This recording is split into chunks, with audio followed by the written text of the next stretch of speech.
Consider for a moment your heartbeat. Da-dum, da-dum, da-dum. That same rhythm exists within each of us. That rhythm is built into the fabric of our being. And articulate speakers understand that language that is formed to rhythm can unlock a primal part of the human mind. What do we mean by rhythm? Well, sentences are fundamentally musical compositions. In music, every note, every pause, every chord, every accent is an ingredient in the recipe for pleasurable sound. Speech is no different. Just as a wrong note can unsettle a harmony of a melody, a wrong choice of words can disrupt the flow of our speech. Consider these examples. So much life that's hit you over the last couple weeks, few weeks, months, year, sweetener out very soon. Life's too short. And just, that. Like, life's too short. Be grateful and be happy and follow happy impulses. Good rhythm is the result of using syllables and emphasis. Syllables and emphasis. And a creative use of syllables and emphasis can make a bland sentence sound graceful, even if the word choice is commonplace. Understanding rhythm will not only help you better convey emotion, but it will give your sentences an otherworldly quality. People will listen to your speech with awe, and your words become like one of the universe's ceaseless dances, like the waves or the wind or the rustling leaves of trees. There's a primal ancient quality to your language. Let's learn to speak in rhythm. The first thing we need to understand is a basic truth about words. All words with multiple syllables have stressed and unstressed syllables. Stress just means part of the word that is said with slightly more force. Let's take the word behind. Behind has two syllables, behind. Which part is said with more force?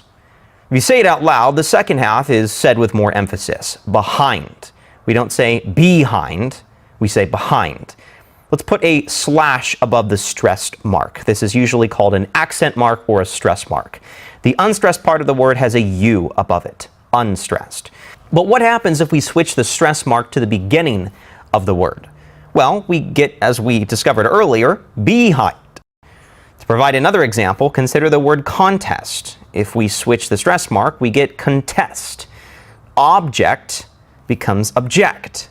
From this, we understand that words contain stressed and unstressed syllables.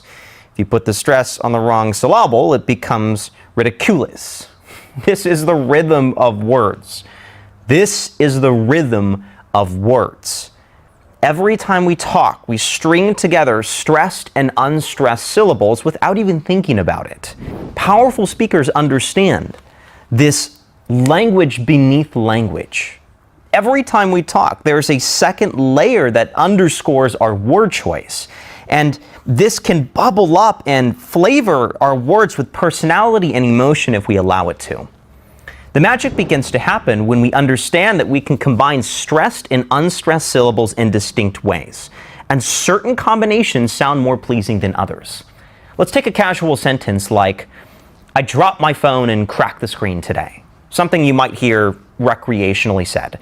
I dropped my phone and cracked the screen today. Do you notice that it sounds mildly musical? I dropped my phone and cracked the screen today. It's an easy sentence to say. Why? Well, this is one of those combinations of stressed and unstressed syllables that sounds musical. The name for this pattern is iambic pentameter. What is iambic pentameter? Well, let's first explain what an iamb is. An iamb is a type of foot, not a human foot. An iamb is what is called a metrical foot that consists of an unstressed syllable followed by a stressed syllable. Let's use our old example behind. The first syllable is unstressed, the second stressed. An easy way to remember the pattern of an iamb is to say da-dum, like the heartbeat. Da-dum, da-dum, da-dum. In fact, an iamb is often called the heartbeat of English language. Da-dum, da-dum, da-dum, da-dum, da-dum, da-dum. Now, an iamb does not necessarily have to be contained within a single word. We could say behind, or we could say shall I, unstressed, stressed. We wouldn't say shall I, shall I.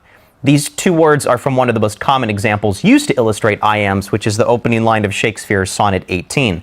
Shall I compare thee to a summer's day? That's 5 iambs, 5 metrical feet. Therefore, these lines are iambic. How many iambs in each line? Well, we said 5, and the Greek word for 5 is pente. That's how we arrive at that phrase, iambic pentameter. Da-dum, da-dum, da-dum, da-dum, da-dum. A sentence written in iambic pentameter will have 5 feet that sound like da-dum, da-dum, da-dum, da-dum, da-dum. I'd like to have another cup of tea. So foul and fair a day I have not seen. I dropped my phone and cracked the screen today. Besides the iamb, there are also 3 other types of metrical feet that are important to keep in mind. These are not necessary to memorize, neither is the iamb. They are simply talked about today so that you can be aware of them. The second is the trochee, the opposite of an iamb. It begins with a stressed syllable and ends in an unstressed. Damda, number, human, lovers. Next is anapest. Anapest sounds like da-da-dum. Unstressed, unstressed, stressed. Unconcerned. We don't say unconcerned, we say unconcerned. Next we have dactyl. It sounds like dum-da-da, dum-da-da, broccoli, destiny, poetry, dum-da-da. I want to reiterate, you do not have to understand these terms and commit them to memory. This lecture is about understanding that there are patterns within our speech that lead to sentences sounding memorable and pleasurable. Da-dum, dum-da, da-da-dum, dum-da-da. When we become aware of these rhythmic patterns that exist in our speech, it can quickly begin to influence our word choice. I might say, the head that wears a crown. Don't mistake a smile for warmth, to find that one that loves. It's getting in the habit of putting this emphasis in your speech, and your words begin to sound like the right words. It's a strange sensation. You find a beat and a flow in the words that you say. And it need not happen with every syllable in your speaking. For example, let's read this proverb. Society grows great when old men plant trees in whose shade they know they shall never sit. There are sections where the iamb is used. Grow great when old men plant trees in whose shade they shall never sit. There are other parts of this sentence that break the mold. And that's okay. You simply need a few metrical feet back to back to produce what sounds like musical language. In fact, the main difference between language that sounds human and rough and coarse and language that we might call poetic is that a poem has perfect metrical rhythm. And that's what makes it a poem. Tiger, tiger, burning bright in the forest of the night. What immortal hand or eye can frame thy fearful symmetry? Every syllable plays a role in making the sentence pleasurable.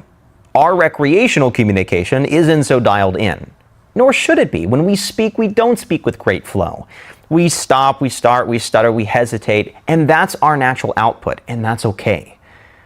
If we can let just a few of these metrical patterns seep into our choice of words, we gain the capability of imbuing our sentences with a musical quality at will, and that's an incredible ability. These patterns are not going to be internalized by watching this video or re-watching this video. As we've learned in previous lectures, modifying our outputs require altering our inputs. And hearing these patterns makes it easier to naturally default to them in our speech. This introduces the 2-part action item for this lecture. There are 2 resources below this video. One is a list of short poems that contain excellent examples of the 4 types of metrical feet discussed earlier: iambs, trochees, anapests, and dactyls. Read through these poems aloud. This exercise will begin training you to find rhythm in carefully arranged language.